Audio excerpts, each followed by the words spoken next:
it's Deepa from the Beaumont Library with your recommended read.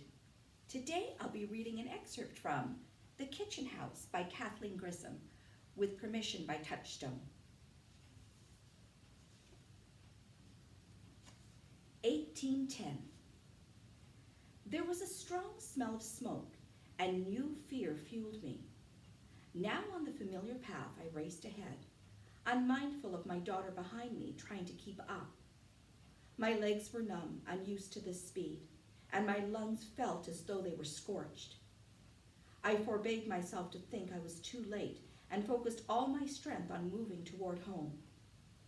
Foolishly, I misjudged, and meaning to take a shortcut to the stream, I swerved from the path to dash through the trees.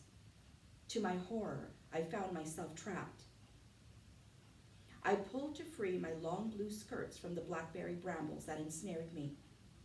As I ripped my way out, Ellie caught up to me. She attached herself to my arms, sobbing and trying to hold me back. Though a 7-year-old is no match for a grown woman, she fought fiercely with strength fostered by her own terror. In my frenzy, I pushed her to the ground. She stared at me with disbelieving eyes. "Stay here," I begged, and raced back down the path until I reached the stream. I meant to cross over by stepping on the rocks in the shallow water, but I didn't remove my shoes, which was a mistake.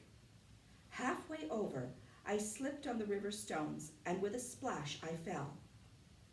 The cold water shocked me, and for a moment I sat stunned, water bubbling by, until I looked up and recognized our smokehouse on the other side of the stream.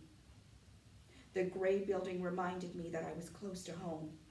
I rose, my skirts soaked and heavy, and scrambled my way across the water by clinging to the jutting rocks. At the base of the hill, I leaned forward to breathe, gasping for air. Somehow, Ellie had reached my side again, and this time she clung like a kitten to my wet skirts. I was terrified of what she might see, but it was too late now, so I grasped her hand, and together we crested the bluff. There I froze. Ellie saw it too and whimpered. Her hand slipped from mine as she sat on the ground. I moved forward slowly, as though in a dream. Our massive oak tree stood at the top of the hill, its lush green leaves shading the thick branch that bore the weight of the hanging body. I refused to look up again after I caught sight of the green headscarf and the handmade shoes that pointed down. And that was an excerpt from The Kitchen House. I hope you check it out.